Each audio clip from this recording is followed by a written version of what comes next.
aujourd'hui, j'entends bien, l'école est trop longue pour nos enfants au quotidien. Je pense que oui, en effet, elle est trop longue, mais je me dis que si c'est pour leur enlever 1 heure, mais les mettre pendant 1 heure à la garderie, elle sera encore plus longue.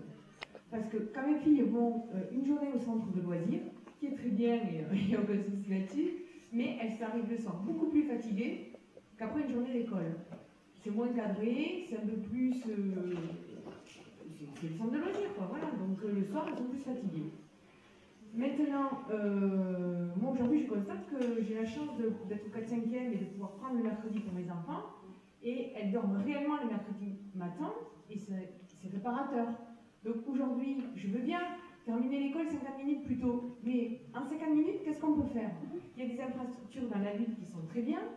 Mais est-ce qu'en 50 minutes, un bus aurait le temps de prendre nos enfants, de les amener au gymnase, au terrain de tennis, à la piscine ou je ne sais trop où, ce qui serait parfait, de revenir à l'école et là d'enchaîner avec quoi derrière? Parce que si aujourd'hui je suis au 4-5e, je n'ai jamais quitté mon boulot à 3h30 pour aller chercher à 4h30, c'est pas possible. Donc ensuite c'est l'étude ou la nounou, donc ça ne change rien à la longueur sur la journée.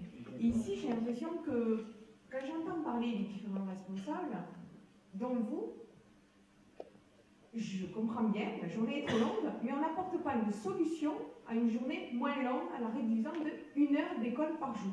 Moins longue pour le corps enseignant, moins longue pour les enfants qui pourront éventuellement quitter l'école à 15h30, parce que finalement, je n'ai toujours pas compris, moi, cette heure-là, elle va être obligatoire ou pas? Nous avons aujourd'hui, nous avons en France, plus que dans d'autres pays, et ce que vous disiez, M. Taïeb, c'est vrai aussi, ça rejoint aussi ça.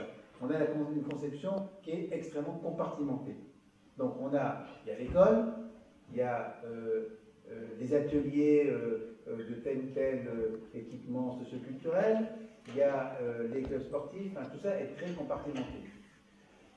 Celui qui fait le lien, celui qui fait le lien entre ces compartiments, de fait, ça ne peut être que la famille, que les parents, ou quelqu'un qui est employé par les parents, mais enfin c'est la famille qui l'organise.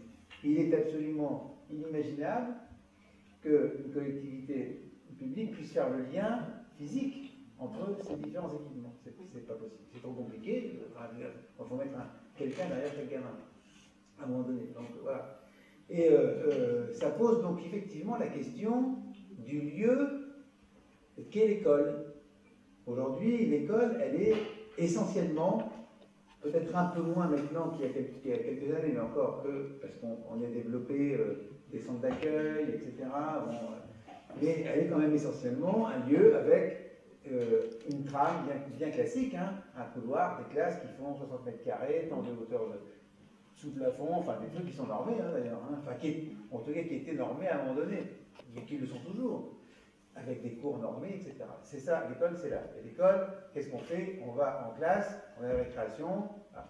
Et donc, à partir du moment où on aurait, par exemple, un mercredi matin à l'école, les enfants, il y a beaucoup d'enfants qui resteront de fait dans l'école jusqu'au mercredi soir. C'est-à-dire qu'ils passeront non pas 4 jours, mais 5 jours dans l'école. Ils ne feront pas. C'est un vrai sujet. C'est un vrai sujet. Parce que nous ne sommes pas, nos équipements, à Sceaux comme ailleurs, ils ne sont pas conçus pour accueillir un enfant avec de multiples activités.